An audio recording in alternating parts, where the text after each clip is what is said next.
That's a stiff cocktail. That is true. You're listening to the Nacho Kids podcast, where we discuss all things step family related. Real stories, real people, real help. Your hosts are the creators of the Nacho Kids Method and the Nacho Kids Academy Step Family Coaching Team, Lori and David Sims. Hello, David. Hey, honey. How are you doing? I'm doing good. How are you? Doing well. I'm doing well. I don't know why you do that all the time. I don't know. I like it. Okay. That's your fancy voice. Mm-hmm. Okay. Doing well. Doing well. You can be fancy. I can be fancy. All right. So I got an announcement to make. Let's go ahead and get it over with. Go ahead. Because you're going to fall out when I say this. I'm about to fall out already. I want to run a contest on the podcast. Okay. And so we'll put it in a Facebook group and we'll put it everywhere else. And probably by the time people hear this, some of the people that follow us already know about it. So I'm throwing it out there. So as we're recording, because, we record a few weeks ahead. Please tell me it's not a nacho cruise. That's a great idea. We're not there yet. Okay. No, it's not that. All right. Here's what we're going to do. Okay. So I'm ready. So the one thing that we need is we need reviews and we need ratings, because that's what pulls the podcast up in the ratings and helps other people find it. And we want to help as many people as we can. And the easiest way to do that is to make it visible so that people find it. Okay. All right. So I want people to go and rate and review the podcast. Now, iTunes is still the number one search engine for podcasts. So obviously that's the place that's best to do it. So if you can go to iTunes and leave a rating and review, then it's outstanding. There are other places you can leave ratings and reviews, and those are okay as well. But if you can do iTunes, that's what we really want. So go leave a 5-star review, and not just a rating, but a review. So leave a sentence or a paragraph about why you like the podcast. Or how awesome Lori is and David's not. I said leave an honest review. So, all right. So I want people to do that. Now listen, this is the thing. Couple things here. Both of them you're going to fall out on. This is my goal. I want 1,000 rating and reviews. Why not 1,007? Because I like numbers in 0. I don't know. All right. I don't. So I want 1,000. 1,000 reviews. That's crazy. That's like, you shouldn't even be asking for that many crazy. But I think that our community can do it. I think that they can pull together and make that happen. And for doing that, we're going to give away memberships to the Nacho Kids Academy. Okay, well, let's back up a second. All right. I just had to pick my jaw up off the floor. How are we going to know that they leave a rating? So how do they get their name in the pot? Yeah. Okay, so obviously they have to leave a rating, and all the time we're not going to know who that is because it's some cryptic name or whatever. Right. Because it's like a username. So here's what I'm going to do. I'm going to create a form that people can go to. It'll be nachokids.com/review. A form? It'll be a form there. So they go in and they fill out the form and hit submit. So whatever is in that form, just fill it out. I ask you who you are, your email address, where did you leave the review, and what was the review? That way we can verify it. Mm-hmm. And then your name goes into the pot. And after we get reach 1,000 comments. When we hit 1,000 comments, we will draw a name out of a pot. We are drawing 3 names. 3 names. 3, not 1, but 3 names. Okay. Out of the pot. And we'll contact them via email if they win. Yep. We'll also announce it on social media. Yep. Everywhere. Okay. I'm getting excited. We're going to get a blimp with their name on it. No, we're not doing all that. All right. So how are we going to give away a month? No. I don't want to do a month. No, that's not enough. No. I want to do, you said 3? Give away 3 winners. Yes, 3 winners. 3 winners. Let's do 3 months, 6 months, and 9 months. No.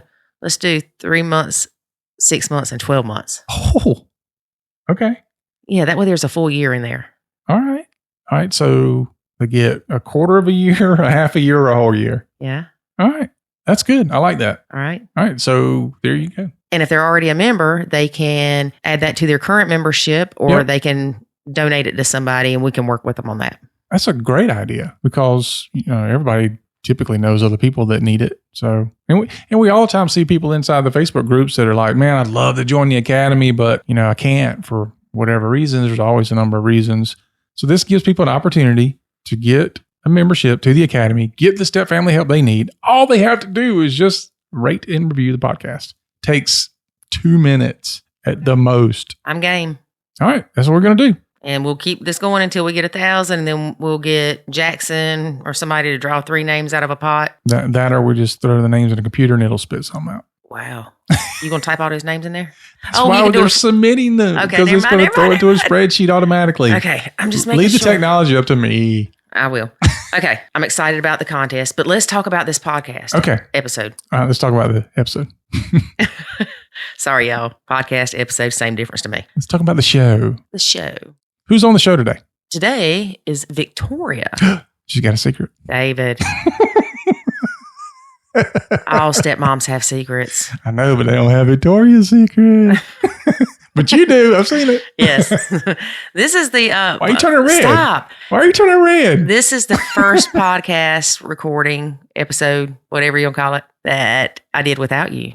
I know. So it may not be as entertaining. Well, maybe. I think you'll do fine. We'll see. All right. All right, I'm telling you a little bit about Victoria before we go in. Okay. She had a stepmom. Mm-hmm. Her stepmom and her were really close. All right. She considers her a mom. She calls her mom, I believe. And so when she came into her own stepmother role, she thought that it would mimic that one. Right. No, boy. It didn't work, huh? No. So you just have to listen. Okay. All right. All right. Well, let's hear a word from our sponsor, then we'll take a listen. Take a listen. There is a way to save your sanity and your relationship, and it's called the Nacho Kids Academy. In the Nacho Kids Academy, you will learn the skills and knowledge to properly nacho, techniques to handle step-family challenges, ways to improve your communication, and much, much more. Visit NachoKidsAcademy.com and sign up today to join other step-parents who are seeing the life-changing benefits of nachoing. Again, that's NachoKidsAcademy.com. We would like to welcome Victoria to the Nacho Kids podcast. How are you today, Victoria? I'm doing great. How are you, Lori? Doing well. So tell us about your blend. Oh, gosh. So we're going on 9 years as a blended family. So we made it past that 7-year mark. Yes, celebrate, girl. 9 years of lots of trial and error. But so I have a bio son who is now 20, and his father and I split, in like 2009. And about 6 months later, I reconnected with my old college boyfriend.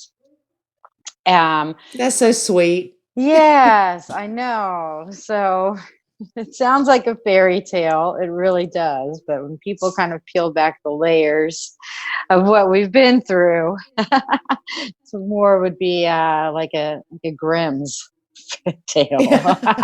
Yeah. A little bit dark. Anyhow, so my son was probably about 10 at the time, and my old college sweetheart, he had 2 kids. He'd been separated for 2 years, and his children were almost 4 years old, so about 3.5, and 6 years old. And in the early years, it's, things went pretty well. My son and my stepson, they clicked, right away. My son always wanted a little brother, and so he got, kind of the little brother that I was, never going to give him. So,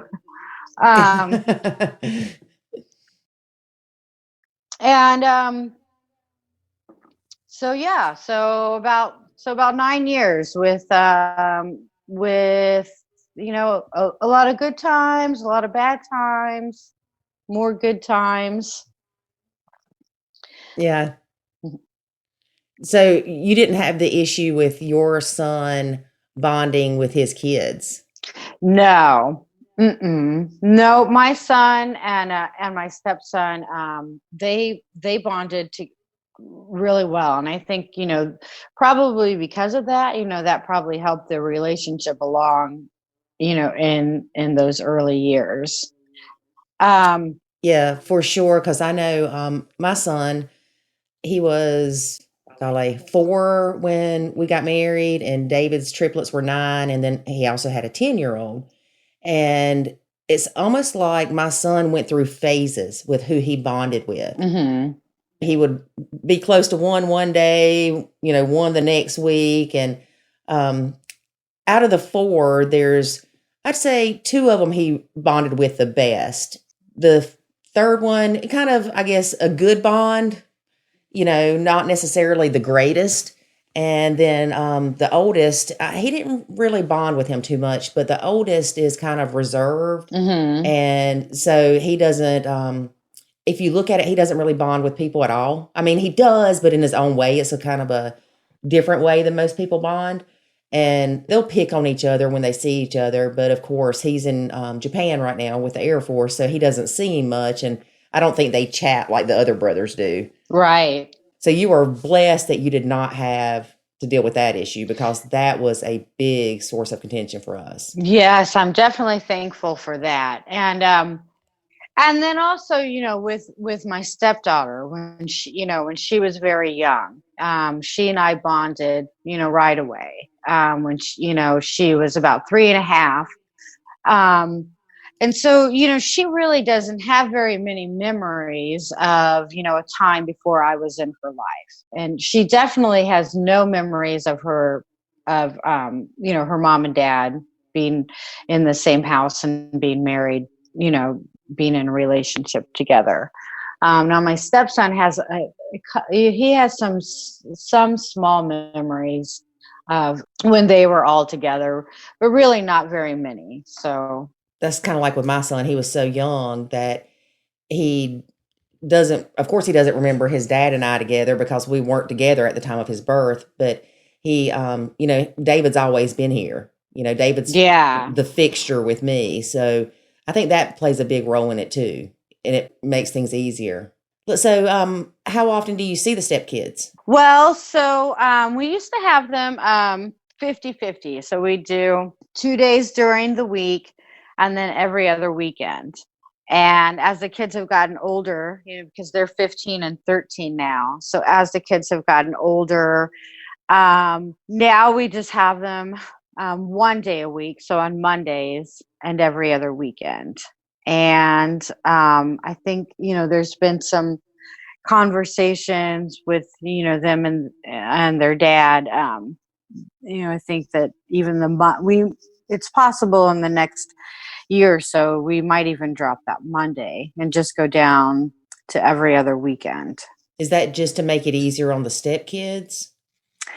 I think so. Yeah. I mean, because, my husband definitely, doesn't want it. He wasn't really for losing, the additional day that we were getting, for a handful of years. So, So kind of going back, I was saying that, in the early years, the kids and I, in our family, we all bonded really well, in the beginning. And, kind of over the years, there were a lot of boundary issues that we had to set with my husband's ex-wife, and which she did not like. And I think, once she kind of started, being forced to accept, some of these boundaries, it seemed, it started to seem to have an effect on our relationship in our home. So just to be, pretty blunt, we've been facing some loyalty bonding issues in regard to their mom, and it has definitely affected my relationship with the kids, and it trickles down and it affects my husband's relationship with the kids as well. So for instance, I mentioned we're losing that 1 day, and that may go down to more. And I mean, technically the kids could walk to our house. It's about a 10-minute drive. So, it's really not so much of a hassle, I think, as it's being presented. Oh, yeah, that's definitely not bad. That's what I was going to ask you, how far away the kids are. Like my son's dad, he lives about I'd say 40 minutes away. Days during the week, it's just not feasible for him to get him and things like that when there's school going on. Right. But they're just a few minutes down the road. Yes. So you think that the bio mom is kind of making the kids feel guilty for when they go to dad's, or? I absolutely know it. So, one of the ways that I came to the nacho and disengaging philosophy happened maybe about 4 or 5 years ago. And going through phone checks, the kids like cell phones, going through phone checks and just reading some really questionable conversations between the kids and their mom while they were in our home. Well, for instance, it started with one of the boundaries that we had set with their mom was about, the constant calling and texting of my husband on his phone. And so, we established like a co-parent meeting, like a one phone call a week, during the middle of the week to, discuss the business of the children. And then all other calls and texts, kind of needed to be for emergencies only. And, once she realized that we were pretty firm about that because, her other, texting and calling was being ignored, if it wasn't an emergency, she bought the kids' phones. And at this time, we also had a boundary set with her that while the kids were in our home, that she could call them on Sundays, at 11, just to kind of like check in and say hi. Right. And not like keep calling them and, keep wanting like having them spend their whole weekend with us talking on the phone with her. Right. Do you get what I'm saying? Oh, yeah. And now that was when they were only there for the weekend, right? Yes. And this is when they were here for like on the weekends. Well, yeah. I have to say that's very generous of y'all. I fought tooth and nail to be able to get to speak to my son every other day when he's with his dad, if it extends more than 2 days. So during the weekend, no, I don't call him. Well, granted, he's older now, so he has his own phone and he may call me or we might text. But when he didn't have his own phone, it was I only could communicate with him if he was there for more than 48 hours. And it could be every other day for 10 minutes or something. And my problem with that was I would call and he wouldn't answer. And so we went back and forth with that. And it was even in our papers that he had to call me back within a certain time frame if he missed the call. Well, we need to have another podcast, I'm sure, on the courts, because to enforce that, you have to file a contempt charge. Yes. And then you have to spend all this money, and then you may or may not have a judge that does something about it. Right. So, it's almost like not worth fighting, but I think that was his way of controlling me because he knew it drove me crazy to worry about my kid. Right.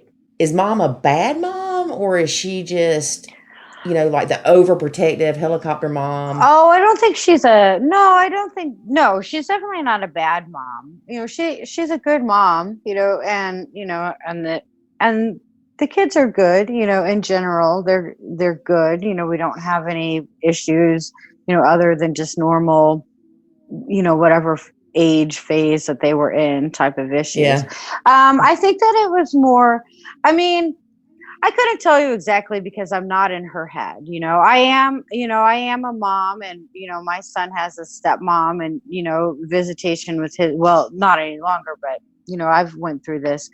And so, so for me being in her shoes also, the only thing that I can come up with is I think that she felt very threatened and insecure over, us bonding and possibly becoming a family unit, because, she's never dated or has, been in a relationship or remarried or anything. So, I think that she may have, been feeling that loss over, not having a nuclear, like a nuclear family, the mom, the dad, and the kids. And so she felt very threatened and insecure that, in our home, we might be offering that, a mom and a dad figure and the kids. So Yeah, that brings up a really good point that, if she's not in a different relationship, then her primary focus is her kids.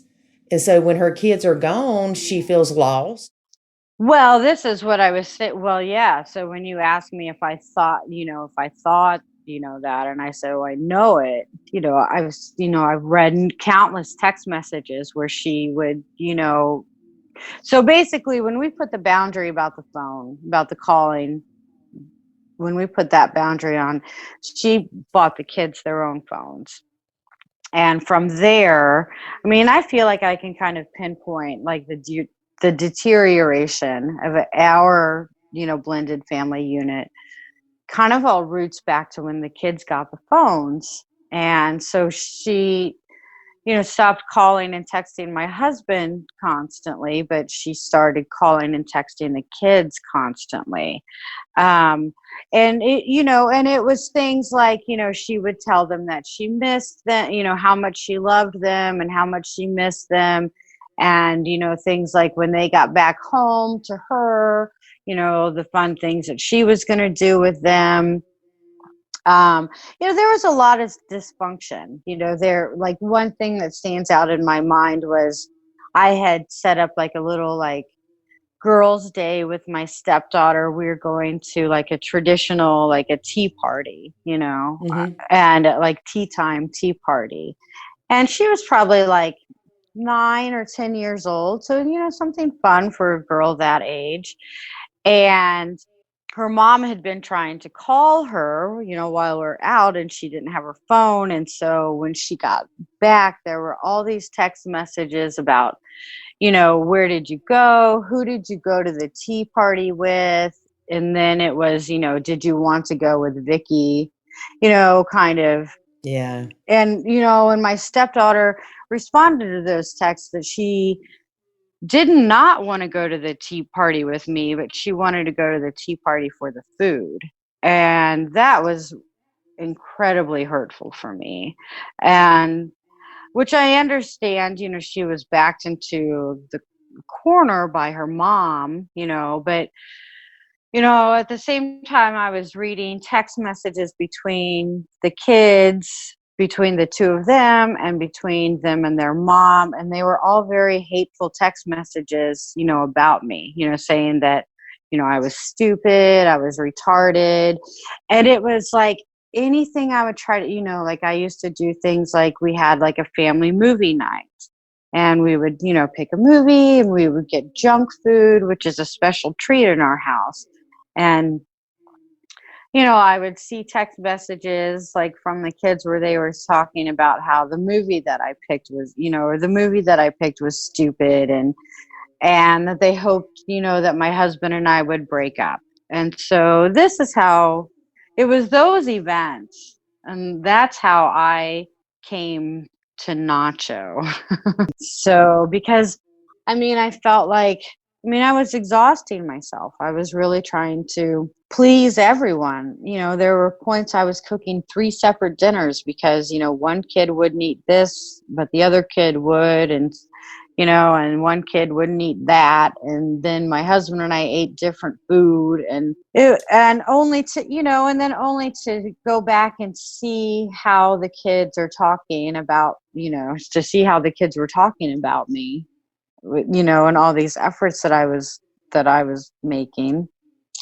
It made me, I was also seeing a counselor at the time, after I started, during the time that I saw the text messages and, explaining this to her, and the counselor gave me which is going to be my answer for the best piece of advice, which is to do the things that make you happy.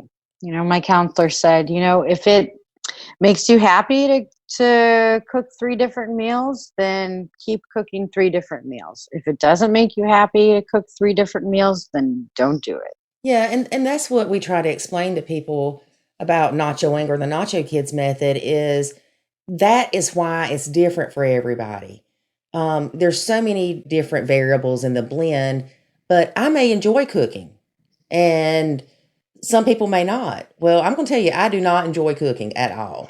And so when I would cook and then the kids would say, oh, that looks like dog food or something like that, then I'm nachoing that. Right. Their dad can feed them. They were old enough to fix sandwiches or cereal, but they weren't old enough to fix a meal. Mm-hmm. So David took that over because that was a very stressful thing for me.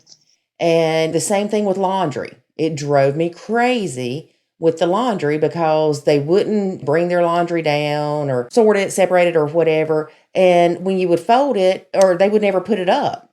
So I'm like, why am I doing this when all they're doing is taking it and throwing it back to be washed again because they don't want to put it up? Right. So I started nachoing that. I have a hilarious story about laundry. That's so funny because I used to do everybody's laundry too. And then I started noticing that like my stepdaughter was like putting like clothes in her backpack, right? And at first, this is when I was like all in, and like just exhausting myself. And Pre-nacho. yes, pre-nacho. And so at first I was offended. I was like, oh, I can't wash the clothes. Like, what's going on? Like, why are you putting these clothes in your backpack? And I was told that I didn't do the laundry right. And this is coming from like like a 7 or 8 year old. So, oh my goodness. So, I mean, you understand, I understood that comment was, something planted in her head and, not her own.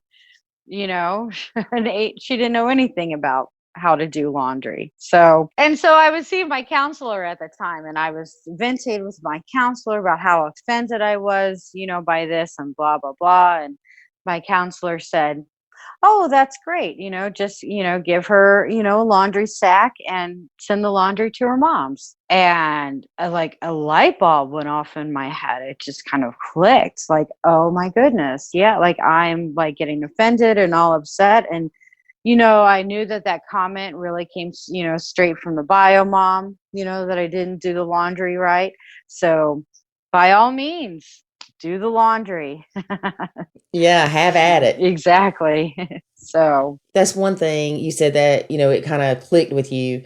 And, that's where Nacho Kids came from, is the counselor kept telling me, they are not your kids. They are not your kids. And that's all this man would say to me.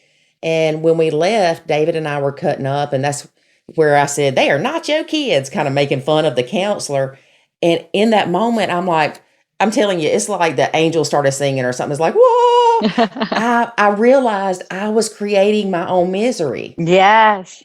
I mean, I was doing this to myself and I'm like, whoa, step back. It's just like everything just kind of made sense then. And that's immediately when I started nachoing. And yeah, it took time for me to re-engage, but the effects of my nachoing were almost instantaneous. Mm-hmm. And it was not easy.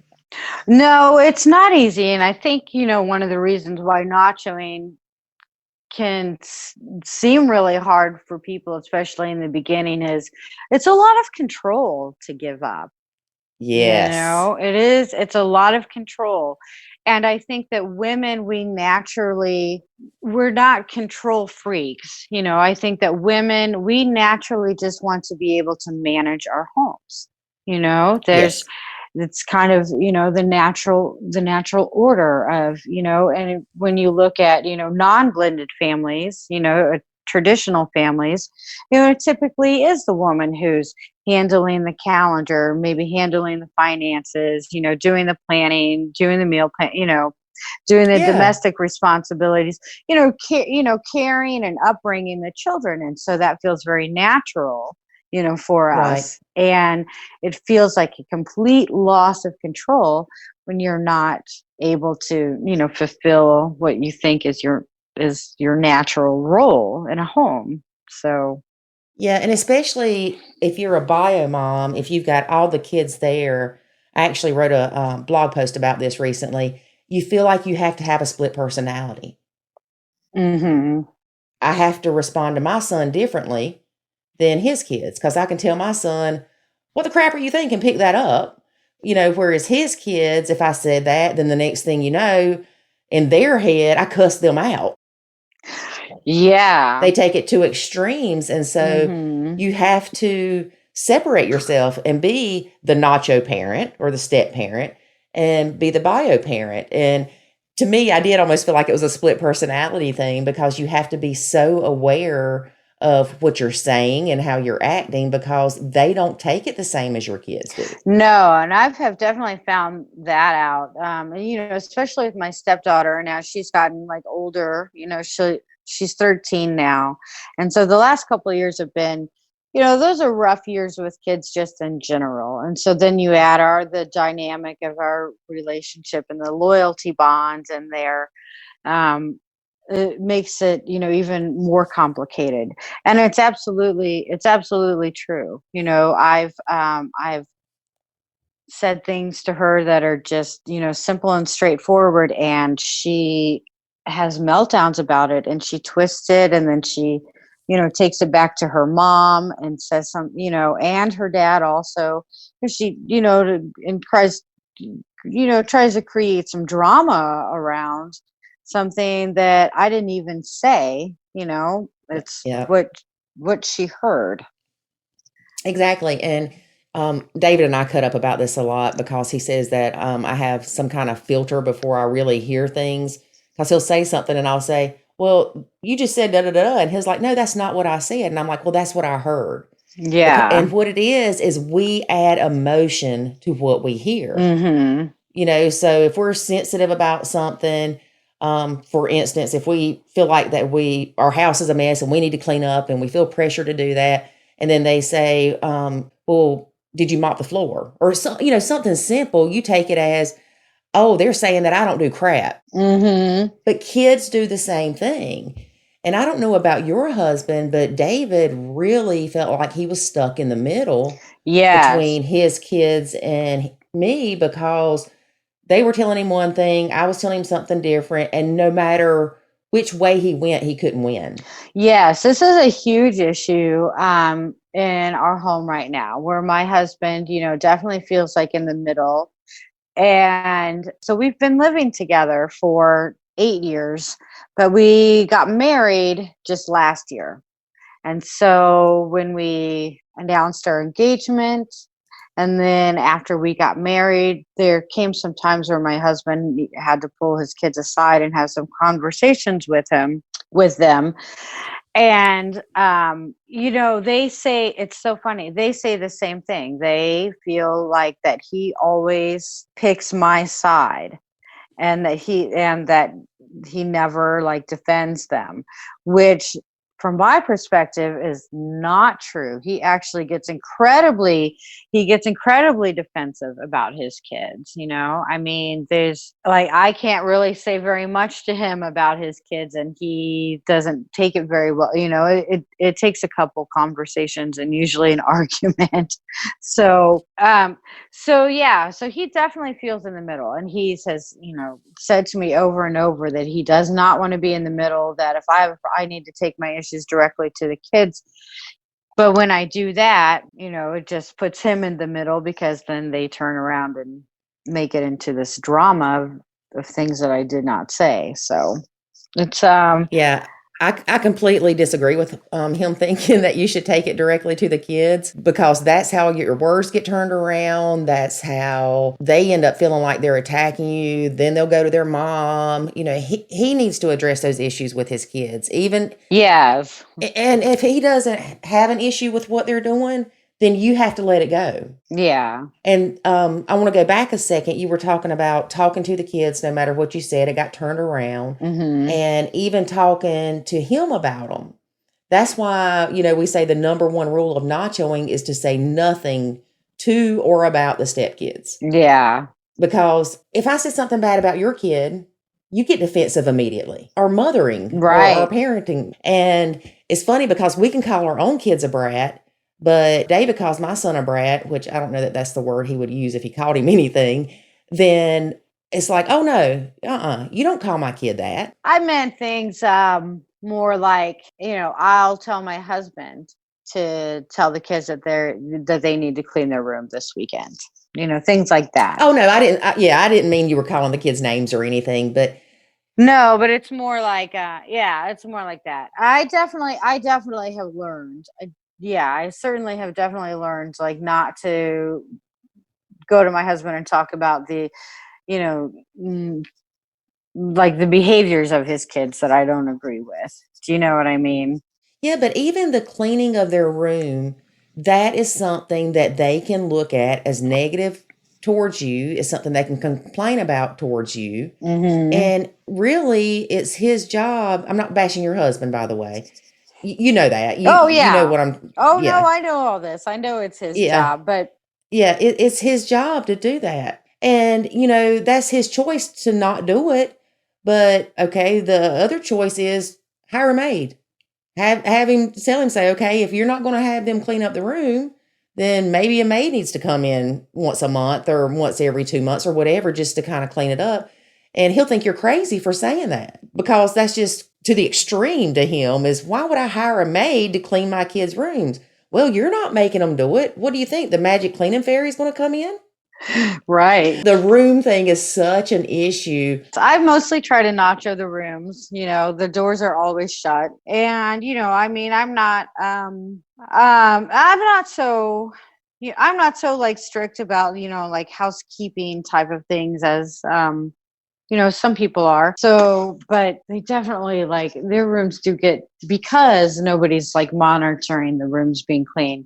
They get to a point where, I mean, it's really disgusting and definitely needs to be cleaned. So, David always brings this up, that even if you're the one that wants them to clean the room, Dad can't go, well, Victoria wants you to clean your room. mm-hmm. Or Victoria said you need to clean your room, because what that does, and I think it's hard for men to understand this sometimes, is it puts a target on us. We've already got the negative connotation to our role.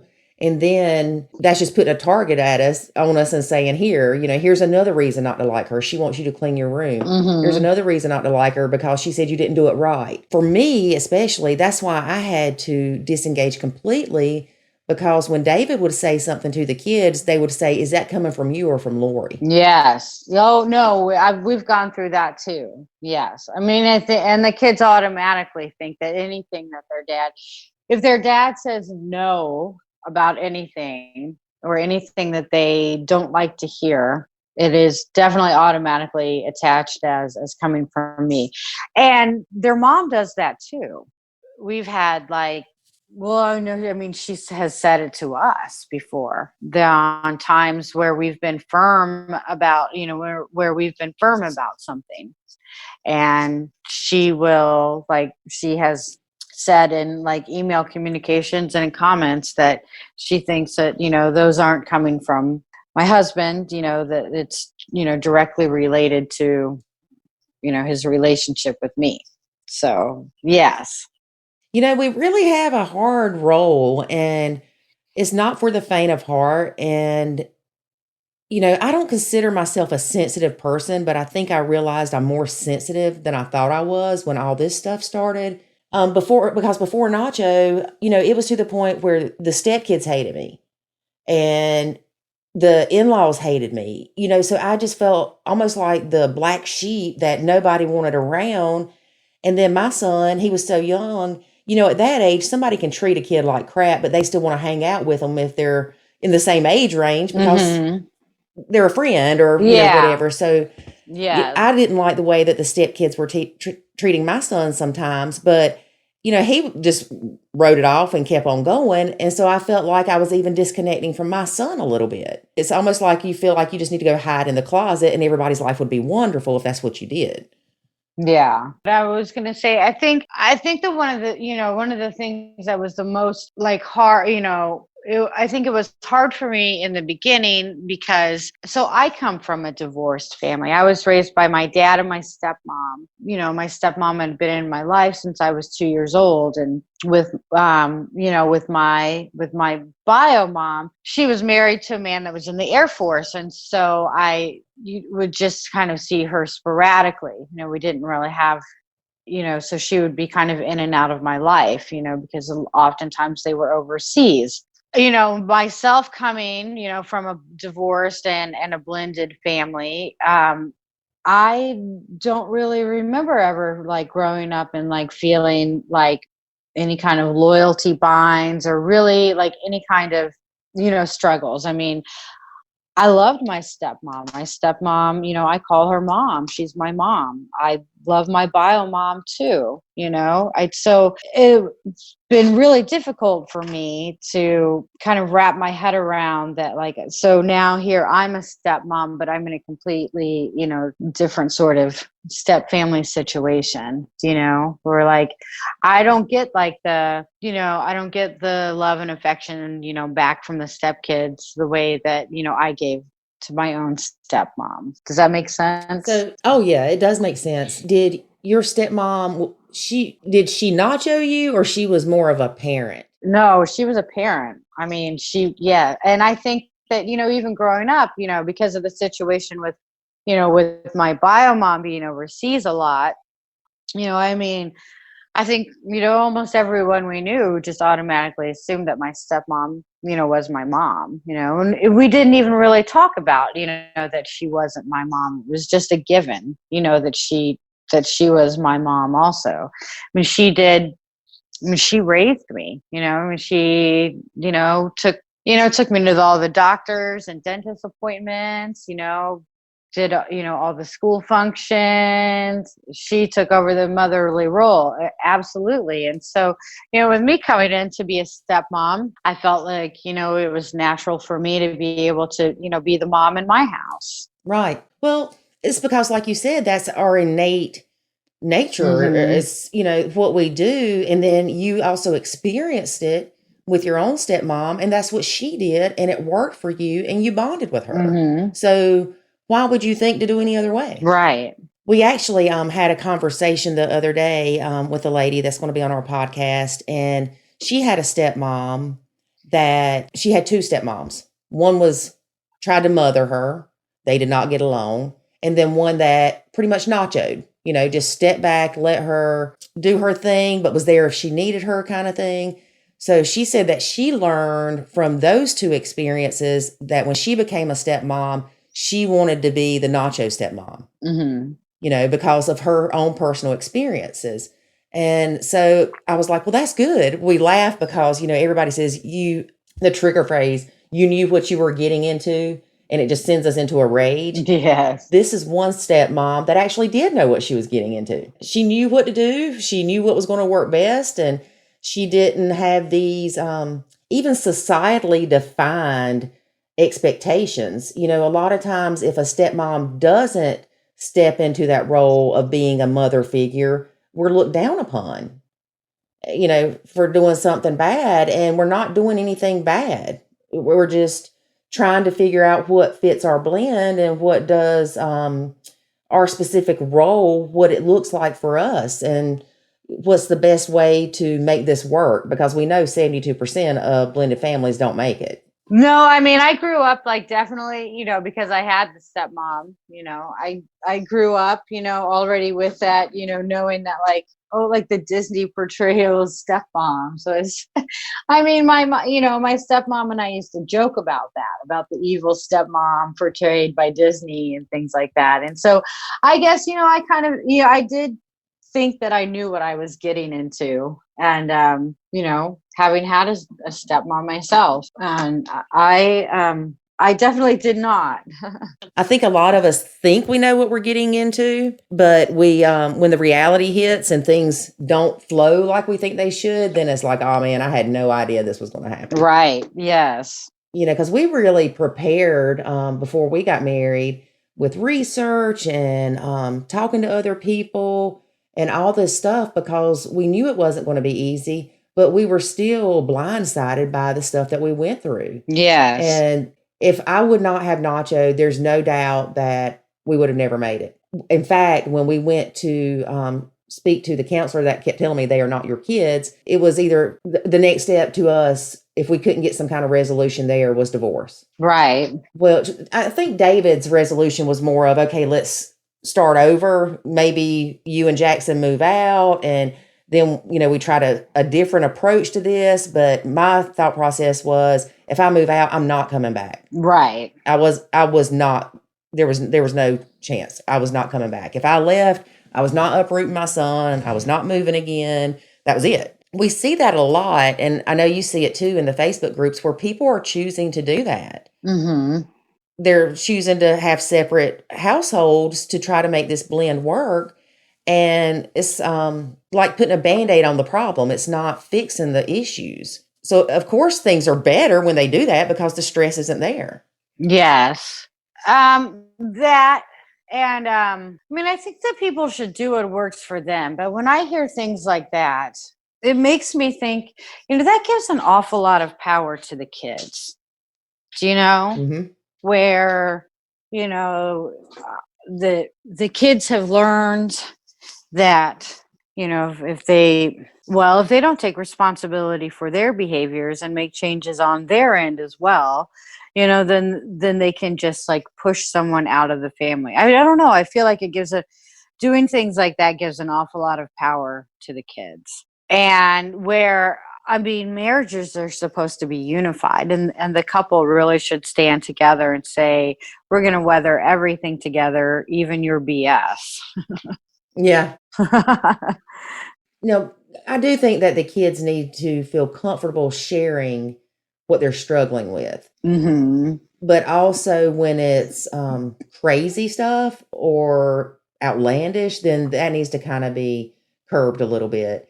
I think that your stepkids, since you had such a good relationship with them in the beginning, you're going through those teenage years now. Mm-hmm. And I would think, and it would be interesting to see how things are in a couple years with you, because once the kids grow up, I think that they may look at you differently. Well, that's the hope, that we kind of hang on to. So like interesting story. So, we had talked about how, the kids will take, something that I say and just kind of, twist it. And we had a situation like that a handful of months ago. And my husband, feeling like so stuck in the middle because, his kids were coming to him and saying that, I should never say those things to a 13-year-old. And they were things that I didn't say and they were misconstrued. And so we decided to go see a counselor. To go back to a counselor. We, had been on a break for counseling for a couple of years. So my husband and I saw a counselor a couple of times, and then we brought the kids in for a session. And, quickly learned, after meeting with the counselor in his session with the kids that, the kids don't want to do anything to change it. And for me, I told my husband that, those counseling sessions were really starting to open up like a lot of like old wounds for me. Like I finally, and because of Nacho, I really got to a place where I was like, felt very neutral, where if they don't like me, it's their problem. Right. Oh, well, not everybody likes everybody. Yes. And so I got to a place where I was pretty neutral. I did a lot of self-work. I worked with a counselor. I'm lucky enough to have a very good girlfriend who's also, who's also a stepmom. So I really wasn't willing to continue to go to the counseling and try to deal with that like one issue, or even I felt like the whole point of the counseling was try to like make the kids like love and accept me. And, I guess I just don't care right now. And I don't think it's that we don't care as much as we realize that in the whole scheme of things, that we can't focus on that. And the counseling sessions, it was starting to bring up some old issues. And so my husband and I were starting to argue more. And I felt like our relationship is the priority, It's our relationship that's the priority. And so, so it was bringing up old issues for me, like things that I had already felt like I had worked through. And I really feel like, having like disengaged and, and doing the Nacho theory, it did, it took a couple of years, but it did finally bring me to that place where I just feel pretty neutral about it. Yeah, almost peaceful. Yes. I have a peace within myself. Yeah. I mean, I finally have a peace within myself where for years and years and years of this blended family journey, I really had a lot of inner struggles, just a whole lot of inner struggles. And I'm at a place where I feel at peace with myself. Yeah, and that's how I felt. Once I started nachoing, it was like the weight of the world had been lifted off my shoulders. Mm-hmm. And then I guess I did it so well that I learned to incorporate it in other things in my life. Yes.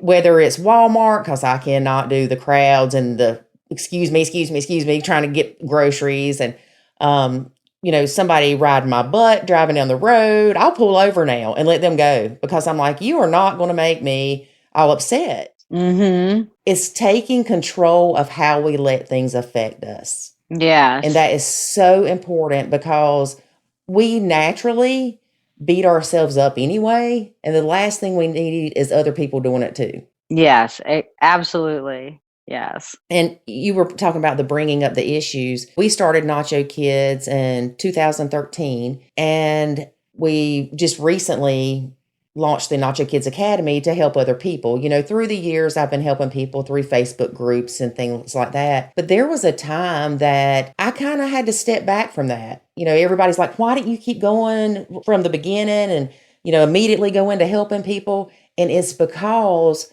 other people's stories triggered bad memories for me. That's the same with me. Yes. I had to leave like a number of those of the blended family and stepmom groups because, just casually scrolling through things and you would read a story that would be a similar situation and it would trigger me to think, oh my God, I remember when blah, blah, blah did this. And it would bring all that up. Yes.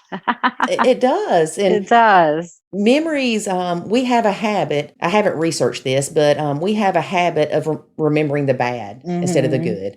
And I guess because the bad hurts us, and so it ties that emotion to it more so. And, I remember reading something one day at work on Facebook or on my way home from work, at a stoplight, of course.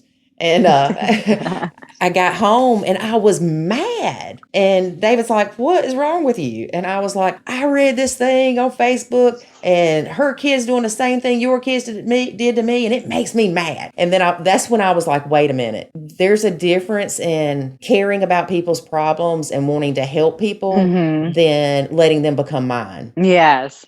Even letting them trigger mine. Mm-hmm. So now when I read stuff and it reminds me of stuff from the past, I make myself remember how far we've come. Yes, that is, I know. We had a great counselor who helped us, learn that about to look at the progress, that we've made, to look at the progress that we've made.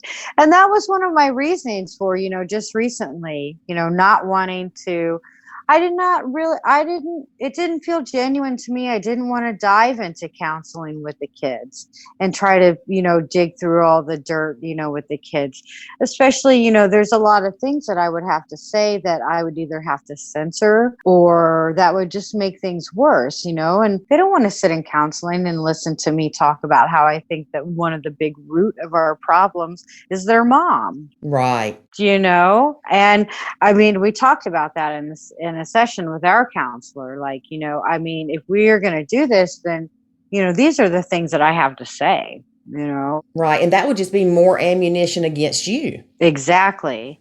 And to be honest with you, I don't want to go back and like dig through all the shit that their mom did. I've nachoed her. We've both nachoed her. We have her down to email communication only. And she still, it seems like, has this weird cycle where, once every couple of weeks, she'll just like bomb the email with a whole bunch of this and that and try to attack, and, if it's not an emergency, we just don't respond, and if we need to respond, it's just something as simple as a yes or a no. Or this time or this day. So, and that is the absolute best way. Yes. And so I feel, I feel neutral even about her, and so I wasn't willing to go back into counseling and to, and dig through all this stuff that I've already have worked on my own. Right. I feel like that if any other member in my household wants to go to counseling and to start working on themselves and their situation, then I totally 100% support that. But Right. I mean, I feel at a good place where I'm at, and a lot, and a lot of that has to do with nachoing, you know? Oh yeah. Yeah, I completely agree. I always say that it saved my sanity in my marriage, but I consider it a blended lifesaver, nachoing. But it changed my perspective on so many things. Mm-hmm. One of the things that we teach people in the academy is tools to use to help them not let these things bother them. And one of them that we talk about is the 5 rule, 5 by 5 rule.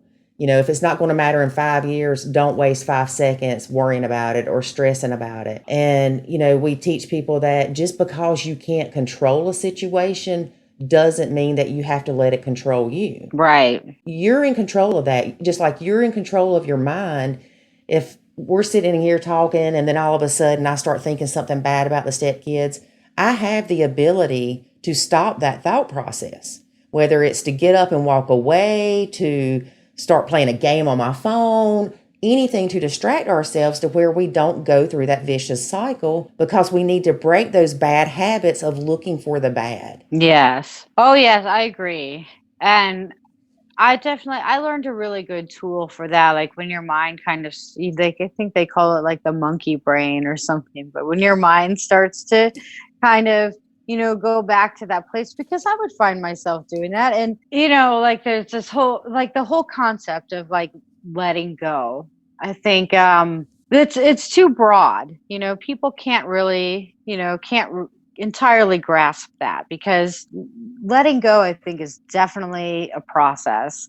And I don't know if there's ever actually like an end game. You can be let go of something for years, and then one day something will trigger it, and you're automatically not, you're automatically right back at not have let it go. Do you understand? Yeah, you didn't really let it go. You just Yes, buried it. exactly. So I think that, yeah, definitely like tools like that. And one thing that really helped me was when I would start to find myself getting like, I would just be in the kitchen chopping vegetables, and all of a sudden I would think of something that the kid's mom had did or said like years ago, Yeah, and, yeah, yeah. and letting the whole story run back through my head again. And I learned to pause and say just simply like, peace be with you. And sometimes that meant like, peace be with me, because I needed the peace. Sometimes that meant like, peace be with her, like kind of like poof, be gone, sort Yeah, of. yeah. So yeah, I definitely think that tools like that are definitely necessary, because it's just incredibly way too broad to tell someone to just let something go. Right. But I think that since you've learned the nachoing and other tools, that when someone says to you, let it go, Mm-hmm. it has a completely different meaning because you truly know how to do that now. Yes. And the other mantra, in regard to like the kids and things like that was, actually what you and David had come up with, which is Nacho Kid. Because, when I first started this, and there were things like, okay, like bedtime, like I feel like the kid should have a bedtime. Well, my husband doesn't really have, doesn't really take electronics away or really have like a bedtime for the kids. And especially as they've gotten older, they're up longer than we are, up playing on their phones. And in the early years, before I really started Nacho, like that used to really make me mad. I used to get really mad about that. And I learned to like breathe through that being mad about it by saying, Nacho Kid, Nacho Kid. I think, my two mantras, I had that combination of peace be with you and Nacho Kid. And, sometimes I would say it through grit teeth, Uh-huh. but it got easier and easier and easier. Now I feel like that, it's just kind of second nature. Like now, if the kids, if the kids are up until 1 o'clock in the morning on a school night playing on their phones, it's not my problem. They're the ones who will have to suffer, be feeling fatigued the next morning. Yeah. I know one of the things that I started doing, I would tell myself, Nacho Kids, Nacho Kids. And then I started thinking of the Macho Man song. Yeah. And so I replaced that with Nacho Kids. And so if I'm getting stressed or, they were aggravating me or something, I would just start singing that to myself in my head. I'm not going to sing for y'all because, God did not bless me with a singing voice. But it made me laugh. Mm-hmm. It lightened the mood. It just got me to redirect my thoughts. I know it's crazy how stuff pops in your head though, because you can ride down the road and be having a great day, and all of a sudden something that happened 10 years ago that hurt you or that you feel guilty about just pops in your head. Yes. And so I've learned to go, where the crap did that come from? And say, wait a minute, that is not happening now. I don't need to relive that. And our mind is not always our friend. Right. We have to learn to control those. And we speak a lot in the academy about ants, the automatic negative thinking. Mm-hmm. Dr. Daniel Amen wrote a book on that. Yes. Yeah. And it's true. We automatically have those thoughts. And it's like you said, it's almost become second nature to you to not let things bother you. We have to do the same thing with the negative thinking. Mm-hmm. We have to think positive and not allow those thoughts to control us or to cycle and spin out of control or spiral out of control. We just have to get a grip on it and, like I said, either walk away, do something else, change your focus. I was on the phone with David one day and we were talking about something, and it was something unpleasant. I don't remember exactly what it was, because all of a sudden I go, oh, look at that blue car, because I'm like, I'm not talking about this. It's not healthy for me to talk about it. I'm not, feeling good about it. Now, granted, you can't just dismiss everything in life, but you can figure out better ways to cope with it and then come back and readdress it if you need to, or just to take a break from it for a little bit. Yes. Victoria, it has been great talking to you, but we need to get through these little lightning questions. All righty. Yeah, let's do that. So you've already kind of answered this, but just to refresh, what has been the hardest part of blending for you? The hardest part of blending, I think, is learning to accept that my vision of what blended family life was going to look like, isn't the reality. Yes, I'm with you on that one. I think a lot of people, once we let go, even if we had realistic expectations, we knew it wouldn't be easy, whatever, we still had expectations. Mm-hmm. Once we realized that, let go of those expectations and let things happen naturally, it puts us in a better place in the blend. We quit putting stress on ourselves and on everybody else, and things need to calm down a little bit. Yes. All right, let's see. The second question is, what's been the best advice you ever received about blending? Well, I mentioned this before, and it was definitely, as simple as, do the things that make you happy.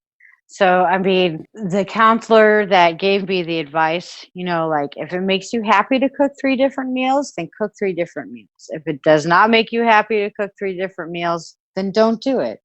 Right. And that's been the best advice. Now, see, this is where people will go, oh, Lord, she's not going to feed her stepkids. No, people, that's not what nachoing is. Nachoing is lowering your stress, but not neglecting the kids. You wouldn't have not fed them. You would have asked Dad to feed them, or you would have said, hey, I'm fixing one meal. Either you eat it or you eat a PB&J sandwich. Exactly. Yeah. I wonder what your answer is going to be on this one. If you could travel back in time, knowing what you know now, what's one piece of advice you would give yourself about blending? I guess boundaries. Like I wish that boundaries would have been established a lot earlier on.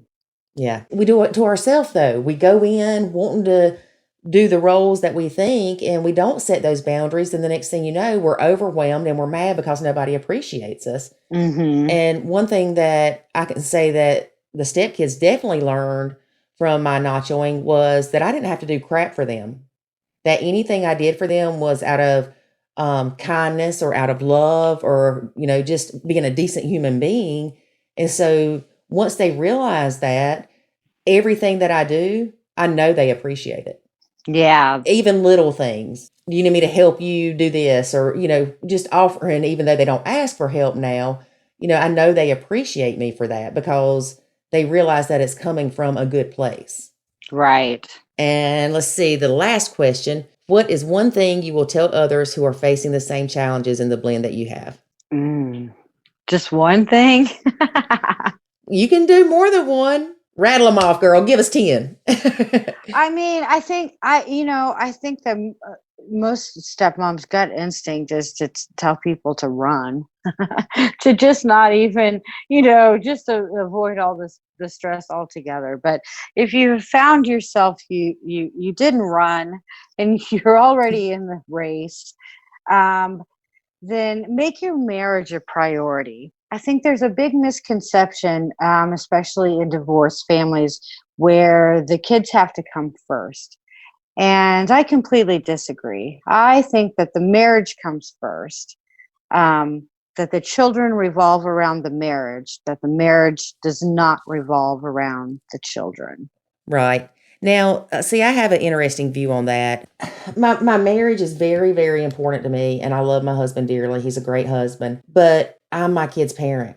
So if I had to choose, it would be my kid. So, but I also at the same time, I don't look at things as who comes first, who comes second. Mm-hmm. The love I have for my son is completely different than the love I have for my husband. The love I have for my dad is different than the love I had for my mom.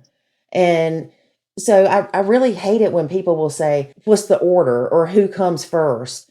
Because yes, your marriage is what the kids see and they need to see that is a united front.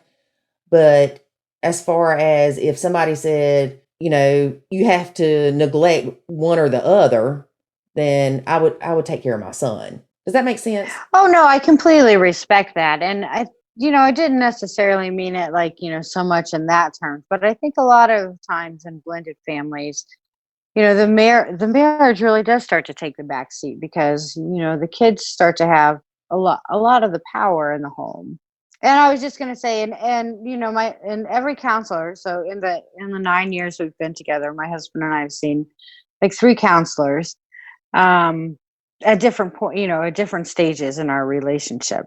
And and every single one of them, has, we've come to them with the drama and the trauma in our situation.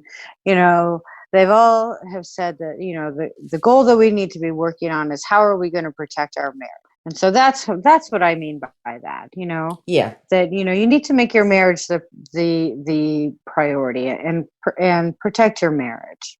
Well, I think too that stepmoms tend to focus on the step kids and what they're doing wrong and all this stuff, and they're not focusing on their marriage. Mm-hmm. By me nachoing, I was able to pay more attention to my husband.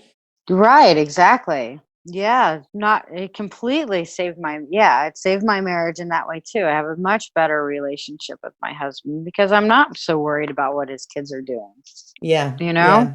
Yeah. Oh, I know, girl. I know. Well, one last question before we let you go.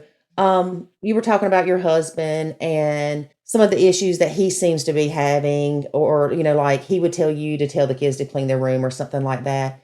I'm sure you've heard of it, guilty dad syndrome or guilty parent syndrome. Oh, yes. GPS, as David calls it. Does he have that? Do you think he has that? Yes. Which is funny because, his kids were really young when he and their mom separated, and I've been in their life for such a long time. So, I said before, neither one of the kids really even have any memories, of them all, of them being married or them being a family. Most of the memories are, of us all being together. And yet he still, is affected, inflicted with, he still is inflicted with the guilty parenting syndrome. But I think also it's important that you're aware of that so you can, even though you might not have experienced it yourself, you can understand a little better why he does the things he does or how he does them. And, we see a lot of people talk about, oh, well, when he doesn't stand up to his kids, it makes him not be attractive to me. I get that, but back up a minute. If somebody was critiquing everything you did as a parent and didn't think about why you're doing those things, you wouldn't want to be looked at as being weak or whatever, so Yeah. I really think it's important for stepmoms to try to understand that the guilty dad syndrome is real. And, it's not that they don't think that they should parent their kids more strictly or things like that. It's just the reality of the guilt overtakes them. They're missing out on so much of their kids' lives. And that's exactly, yes. Those are words like right out of my husband's mouth is I'm already missing out 50% of their lives. I'm already, yes. So, and the older they get, the more panicked he will become. And I think it's also just, kind of back to the natural order. I think in a lot of traditional type families, it is, the mom is more of the head, the head of the CEO, of families.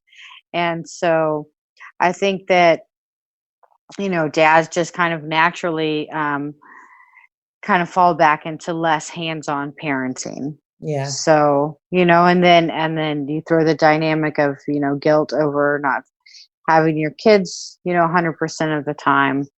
And that's what you get. Yeah, that's what you get. That's a stiff cocktail. That is true. Well, it has been great speaking with you. I want to touch base with you again. Hopefully we'll be doing this podcast for several years and we'd be able to have you as a guest again and say, hey, how are things going now that stepdaughter's a little bit older? Or yeah, definitely. It might not even be 10 years that we do a 10-year reunion or something, because I know that age is so hard with a kid, whether it's your stepkid or your bio kid. Mm-hmm. Sometimes it takes them anywhere from the age of 18 to 40 before they learn to appreciate you. Yeah, I agree. You have a great day, and thank you again for being on our podcast. And I'm sure that a lot of people will get a lot of helpful information from the discussion that we had. Well, I hope so. I hope that, something, that I've said, will resonate with someone and make, a new or even a seasoned stepmom, feel, not so alone in the journey. So yeah, they're definitely not alone. Yes. Thank you again, and we'll talk to you soon. All right. Thanks, Lori. Thanks. As you can tell, David, we might have missed you a little bit during that recording. I think you did fantastic. Of course you're going to say that. You expect me to buy your Raisin Bran Crunch cereal so you'll have supper to eat since I don't cook. That is the best cereal. It is. Don't get the one with the bananas, though. Yeah. I should call Kellogg's and see if they want to sponsor the podcast. Yes, you should. Hey, that's a good idea. It is. That's some daggum good cereal.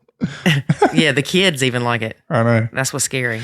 Anyway, you did a fantastic job interviewing Victoria and getting all of her secrets. Well, thank you. Thank you. I'm glad that she found what worked for her. Mm-hmm. And she was able to step back and not have unrealistic expectations for her blend just based off of her blend from when she was a stepchild. Right. Right. Right. So it goes to show you that just because you've experienced it one way doesn't mean that it's going to work in a different situation. No, it's unique. It's as unique as your family.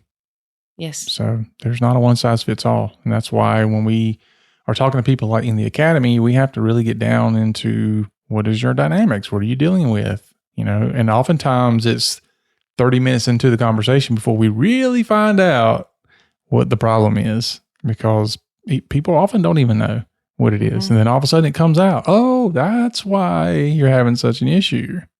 Yes, that is true. So, yep. Very good. Well, you heard it, folks. Don't forget, we have what do you want to call it? The review challenge. So we had the 1,000 review challenge. Okay. So the 1,000 review podcast challenge. Yeah. Whatever she wants to call it. I don't care. We'll have to come up with some kind of acronym. All right. So go leave a review. Isn't that acronyms when you... Yes. When you do the letters? It is. Well, I'm just checking. Hey, spoonerisms. That's what I do when I mix my words. I don't know what that is. Well, I know something you don't. All right. So leave that up. Leave a review. Go to nachokids.com/. I'm not through talking. That's why I'm trying to stop the podcast. Okay. It's an episode. All right, go ahead. I'll be quiet now. All right, /review. I'm done.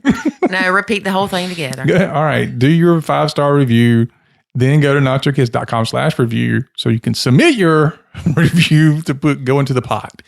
And we're going to draw for some Academy memberships. Yes, we are. All right. And then you can hang out with me and David all the time.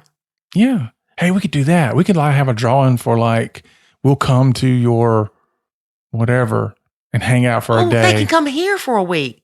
It'd be a Nacho house. We got a doormat that says Nacho house. We do have that. Yeah. All right. It'd be like a bed and breakfast, a Nacho bed and breakfast. Look, I got one crazy stepmom in here. I sure don't want more crazy stepmoms up in here.